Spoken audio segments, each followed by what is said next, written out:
لێرەوە پیرۆزبایی لەسەر جەمکردنیشتانی هەرێمی کوردستانەکەین.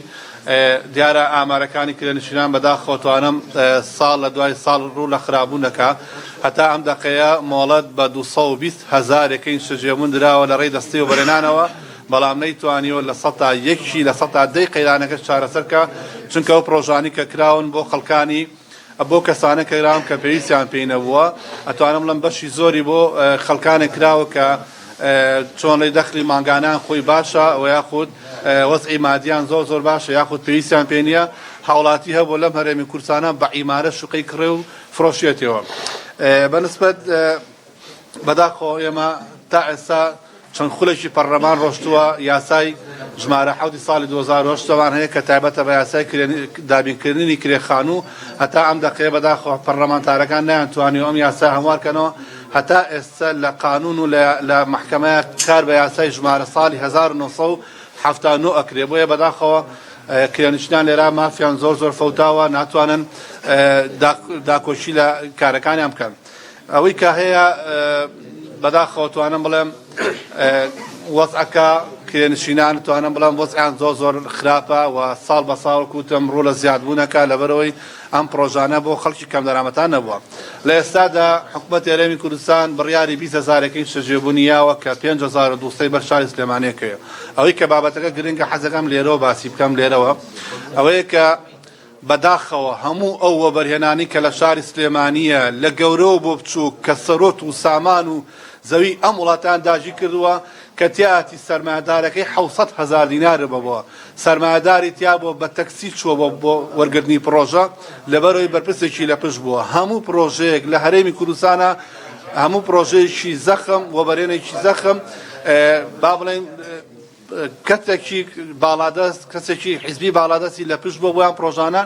وەرگیراوە. بۆیە بەداخەوە ئێمە لێرەوەکو کۆمەڵی کرێنشینان زۆر گلەیان لێەکەین کە نەیانتوانی کە خیرەتیان نەبوو باوا بڵێن خیرەتیان نەبوو کە ئەو یەکانی سلێمانی کە 5,200 یەکەین شەجێبوون بەر شاری سلێمانی ئەکەوێ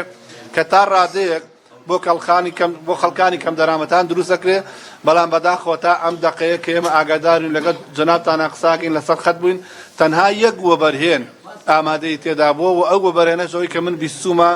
لەوانە سەحبکە نەتوانەوەیەکانە دروستکە. ئەمە دوو هۆکارەیە، هۆکارێکیانەوەیە کە بەڕاستی شارەوانی سلێمانی بەداخەوە نەیتوانی زەویەکی شیا و بۆ کرێنشینان دابین کە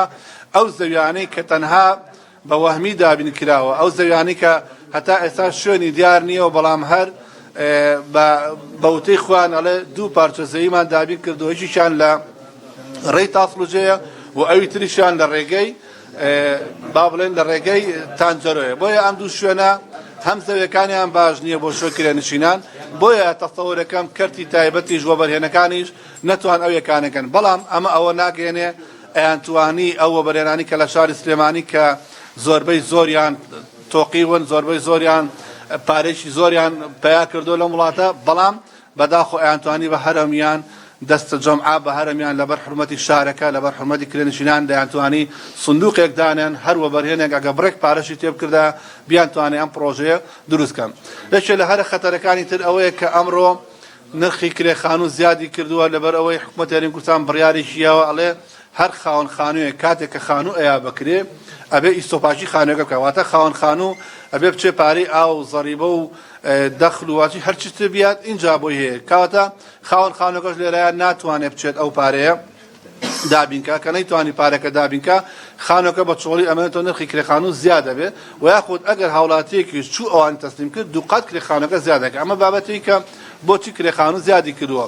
هۆکارێکتری ئەوەیە کە کرێخانوو دەست ناکەوێت ئەمڕۆ لە هەرێمی کوردستانە ئاوارەیەکی زۆری بێشماری عەرەب کە لە هەرێمی کوردستانە هەن.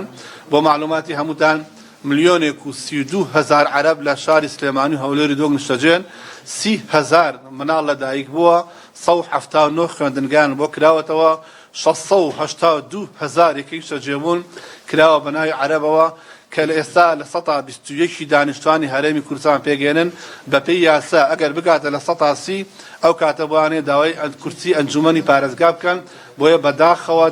داوامان کردووە ئەمە خەتەرێکی گەورەیە، ڕاستە بەپێی یاسا ئەتوانن یەکەی شەجێبوون بکڕن، بەڵام بەو شێوازە زۆرە ناکە لە کاتێک ئەوکو ئەڵەی خۆمان ئێشتا توانای دابینکردنی شوێنی شەجێبوون بۆ کەسانی کەم دەرامەتان نەکراوە لە بەرامبەردا بەو ئاوەرە عەرەبانە ئەفرۆشێت. ئێستا بۆ معلوماتان وای لێهاتووە کە زۆربەی پرۆژەکانی هەرێمی کوردستان لە جنوبەوە مشتریان بۆ دروستەکەن، یعنی لە جنوب لە شارەکانی خوار و عێراق نووسینگەی کڕین و فرۆشتن هەیە بۆ دابینکردنی ئەم پرۆژانەی کە لە هەرێمی کوردستانە هەیە.